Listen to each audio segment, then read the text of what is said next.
और इसी के साथ माकी अपने बाप को मारने के साथ साथ अपने पूरे जेनिन क्लैन को भी खत्म कर देती है। सो एपिसोड नंबर 4 में हम लोग देखते हैं कि माकी वापस से जेनिन क्लैन जाती है कुछ कर्स ऑब्जेक्ट को इकट्ठा करने के लिए, लेकिन वहाँ पे पहले से ही नाओया होता है और वो माकी को थोड़ा रोस्ट करने के मूड में होता है। नाओया माकी को देख के बोलता है कि यार तुम्हारे जो चेहरे पे दाग धब्बे ये सब ठीक नहीं होने वाले, तुम कितनी खराब लग रही हो, तुम्हें पता भी है। फिर माकी भी नाओया से बोलती कि अच्छा तुम औरतों के अलावा उनका मुंह भी देखते हो। नाओया फिर आगे माकी से बोलता है कि पहली बात ना तुम में कोई कर्स एनर्जी है, दूसरी बात ना कोई तुम कर्स को देख सकती हो, तीसरी बात की आखिरी में जो तुम्हारा चेहरा जो अच्छा खासा बचा हुआ था वो भी तुमने खराब कर ही दिया एक तरीके से, तो अब तुम में बचा ही क्या है। ये सब सुनने के बाद माकी इन सब बातों का कोई जवाब नहीं देती और वापस अंदर चली जाती है, लेकिन तभी उसकी माँ भी उसको रोक रही होती है, लेकिन वो फिर बताती है कि वो जेनिन क्लैन के लीडर से परमिशन लेके आई है। और हमारे जेनिन क्लैन का लीडर कौन है? हमारा अपना मेग्यूमी। फिर उसके बाद हमें एक सीन दिखाया जाता है जहाँ पे माकी और मेग्यूमी आपस में कुछ बात कर रहे होते हैं। यहाँ पे माकी अपने मेग्यूमी को कन्विंस कराने की कोशिश कर रही होती कि तुम लीडर बन जाओ जेनिन क्लैन के। मेग्यूमी ये चीज सुन के काफी बार मना कर रहा होता है, लेकिन फिर वो एक पॉइंट पे आके पूछता भी है कि माकी तुम क्यों नहीं बन जाती जेनिन क्लैन की लीडर, तो फिर माकी भी बताती कि she is still not good enough. फिर माकी की कुछ और बातें सुन के मेग्यूमी डिसाइड करता है कि वो जेनिन क्लैन का अगला लीडर बनेगा। फिर उसके बाद आते हैं हम लोग अपने करंट सीन पे जहाँ पे माकी की माँ उस पे ही चिल्ला रही होती है, जहाँ पे उसकी माँ ये बोलती है कि आगे मत जाओ और कभी तो मुझे प्राउड फील करो कि मैंने तुमको पैदा किया है। और ये सारी बातें सुन के माकी कोई जवाब नहीं देती और बस आगे बढ़ती है। आगे बढ़ते बढ़ते माकी उस जगह फाइनली पहुंच जाती है जहाँ पे कर्स ऑब्जेक्ट पहले से ही स्टोर्ड है, लेकिन जैसे ही उस दरवाजे को खोलती है वहाँ पे वो देखती है कि उसका बाप वहाँ पे पहले से ही है और उसके बाप के पीछे किसी का खून पड़ा है और वो भी है उसकी बहन का। फिर उसके बाद माकी का बाप भी आगे बोलता है कि मुझे अच्छे से पता था कि तुम लोग इन टूल्स को लेने आओगे, तो इसलिए मैंने पहले इनको डिस्पोज कर दिया, बुड्ढा साला। फिर इसी बीच हमें एक और प्लान के बारे में पता चलता है जो कि जेनिन क्लैन के लोग ही बना रहे होते हैं। कि जो अभी हायरस ने 5 अनाउंसमेंट करी थी उनमें से एक अनाउंसमेंट ऐसी भी थी जिसमें सातोरू गोजो को जो भी अनसील करने की कोशिश करेगा वो भी क्रिमिनल होगा। तो फिर यहाँ पे नाओया और बाकी सारे जो जेनिन क्लैन के मेंबर हैं वो लोग डिसाइड करते हैं कि हम लोग यहाँ पे मेग्यूमी, माकी और उसकी बहन को मार देंगे क्योंकि वो लोग क्राइम कर रहे हैं। और क्राइम क्या है कि वो लोग गोजो को अनसील करने की कोशिश कर रहे थे और वही माकी को मारने का काम उसके बाप को एक तरीके से दिया गया। दूसरी तरफ अपनी माकी और उसके बाप के बीच में फाइट शुरू होती है जहाँ पे उसका बाप एक ऐसी टेक्निक यूज कर रहा होता है जो कि बिल्कुल बेकार है, यूजलेस है एकदम। वो यूज करता है फॉलिंग ब्लॉसम इमोशन जो कि किसी भी डोमेन एक्सपेंशन को काउंटर करने के लिए यूज की जाती है, मतलब किसी भी कर्स टेक्निक को अवॉइड करने के लिए। लेकिन यहाँ पे उसकी बेटी के पास तो कोई कर्स एनर्जी है नहीं, तो ये बुड्ढा यूज क्यों कर रहा है फिर? बट हाँ, यहाँ पे माकी के पास तो कोई कर्स एनर्जी नहीं है, लेकिन जो वो वेपन यूज कर रही है उसमें कर्स एनर्जी है। खैर इनकी फाइट शुरू होने से पहले माकी का बाप माकी से पूछता है कि तुम्हें पता है कि मैं क्यों जेनिन क्लैन का लीडर नहीं बना बल्कि मेरा भाई क्यों बना? तो फिर वही माकी भी इस बात का जवाब देती है और बोलती है क्योंकि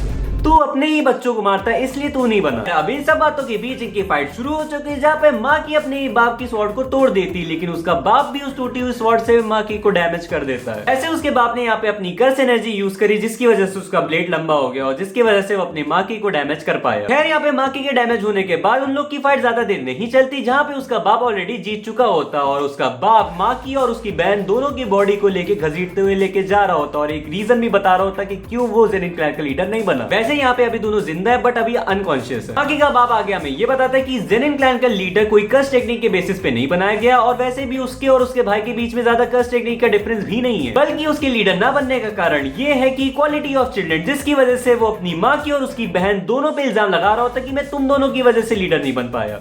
खैर इसके बाद माकी का बाप दोनों ही बहनों को एक ऐसी जगह पे फेंक देता है जहाँ पे लोगों को रखा जाता है पनिशमेंट और ट्रेनिंग के लिए। वहाँ पे एक्चुअली खूब सारे कर्स स्पिरिट्स हैं, मतलब सीधे सीधे बोलूं तो उसके बाप ने उन दोनों को मरने के लिए छोड़ दिया कि दोनों मरे जाके। उन दोनों को फेंकने के बाद माकी का बाप वहाँ से चला जाता है, लेकिन फिर हम लोग को एक सीन दिखाया जाता है जहाँ पे माकी की बहन माकी को ही किस कर रही होती है और फिर दोनों लोग अलग ही जगह पे पहुंच जाते हैं। फिर उसके बाद दोनों बहनों के बीच में थोड़ी बहुत बातें होती है जिसमें माकी की बहन रिवील करती है कि उसको काफी ज्यादा चोट लगी हुई है जिसकी वजह से वो वापस जिंदा नहीं लौट सकती। और फिर वो आगे माकी से ये भी बोलती है कि तुम चाहे जितनी भी ट्रेनिंग कर लो, जब तक मैं जिंदा हूं तुम अपने फुल पोटेंशियल पे कभी भी लड़ नहीं पाओगी। माकी ये सारी चीजें समझती है और अपनी बहन को भी चुप कराने की कोशिश करती है, लेकिन तभी उसकी बहन भी उससे कहती है कि अब मैं सब कुछ तुम पे छोड़ती हूँ and promise me one thing that you will destroy each and everything. फिर उसके बाद जब माकी उठती है तब वो देखती है कि उसके हाथ में एक रेप्लिका है स्प्लिट सोल कटाना की, एंड तभी वहां पे खूब सारे कर्स स्पिरिट्स आ जाते हैं। वही दूसरी तरफ उसका बाप आराम से लौट रहा होता है, लेकिन तभी उसको एक चीज फील होती है, उसको ये ये चीज फील होती है कि उसने जिस कर स्पिरिट्स के पास अपनी दोनों बेटियों को छोड़ा था अब वो मर चुकी हैं। लेकिन तभी उसको एक डर का एहसास होता है और वो डर का एहसास उसको हो रहा होता है माकी से, क्योंकि उसको देख के उसको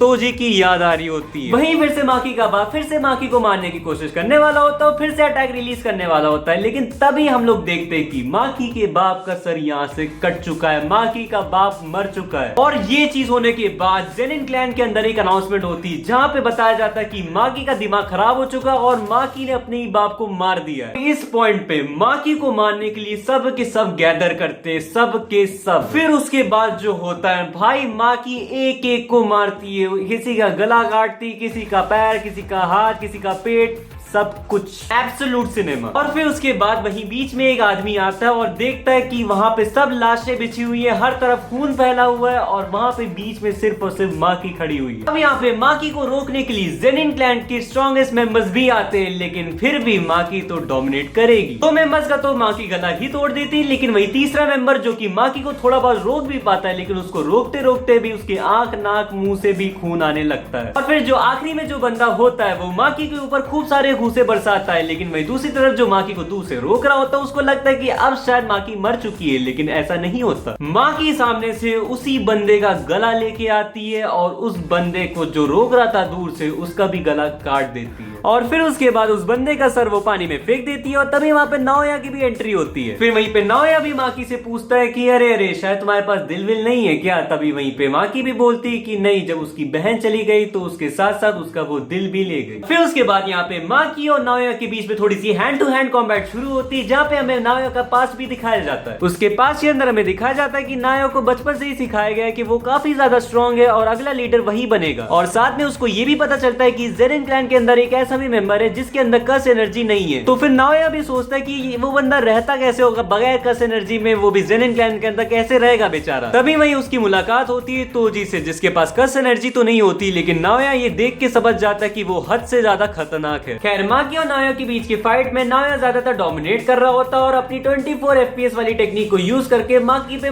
मुक्के बरसाया जा रहा होता है। और साथ में लड़ते समय नाओया माकी से ये भी बोल रहा होता है कि तुम तोजी नहीं हो। वहीं दूसरी तरफ माकी भी उसके पंचेस को काउंट कर रही होती है। फिर उसके बाद इस फाइट के अंदर नाओया अपनी स्पीड को इंक्रीज करते जा रहा होता है, वहीं माकी को वो टच करके भी निकल जाता है और माकी समझ जाती है कि उसकी 24 FPS वाली टेक्निक वर्क कैसे करती है। और फिर तभी नाओया माकी के पीछे से आके उसको मुक्का मारने वाला होता है, लेकिन तभी माकी उसकी स्पीड को डिटेक्ट कर लेती है और उसके मुंह पे एक मुक्का मार देती है। वैसे ये मुक्का कोई ऐसा वैसा नहीं था, क्योंकि ये मुक्का उसके पूरे इस पार्ट को तोड़ के रख देता है। खैर इस सीन के बाद माकी अपने माँ के पास जाती है और अपनी माँ को भी मार देती है, लेकिन उसकी माँ पूरी तरीके से नहीं मरती। फिर तभी हम लोग देखते हैं कि अभी तक नाओया भी नहीं मरा है, लेकिन तभी पीछे से माकी की माँ आती है और चाकू से नाओया को पीछे से स्टैब कर देती है। और इस पॉइंट पे नाओया इतना ज्यादा डैमेज खा चुका है कि वो वापस से कस टेक्निक यूज नहीं कर पाता। वहीं दूसरी तरफ माकी की माँ भी काफी ज्यादा खुश हो रही होती है, क्योंकि उन्होंने माकी और माकी की बहन दोनों को पैदा किया। एंड इतना ही बोलने के बाद उसकी माँ भी मर जाती है और इसी के साथ माकी ने पूरे के पूरे जेनिन क्लैन को पूरा खत्म कर दिया अपने हाथों से। फिर उसके बाद हम लोग देखते हैं कि माकी अपनी बहन की बॉडी को लेके बाहर आ रही होती है और वहीं उसकी दोस्त भी आ जाती है, मतलब माकी की बहन की दोस्त। और फिर माकी अपनी बहन की बॉडी उसके दोस्त को दे देती है और कहती है कि इसका ध्यान रखना। और फिर उसके बाद कुछ अनाउंसमेंट होती है जहाँ पे हमें पता चलता है कि पूरा का पूरा जेनिन क्लैन खत्म हो चुका है और वहाँ पे कोई कर्स एनर्जी भी डिटेक्ट नहीं हो पाई और किसी को कुछ भी नहीं पता कि वहाँ पे इतनी सारी लाशें किसने बिछाई थी। वहीं दूसरी तरफ गोजो क्लैन और कामो क्लैन मिलकर डिसाइड करते हैं कि यहाँ पे बिग 3 फैमिलीज में से यहाँ पे जेनिन क्लैन को हटा दिया जाए। इसी के साथ हमारा पूरा एपिसोड खत्म होता है। भाई पूरा एपिसोड पीक था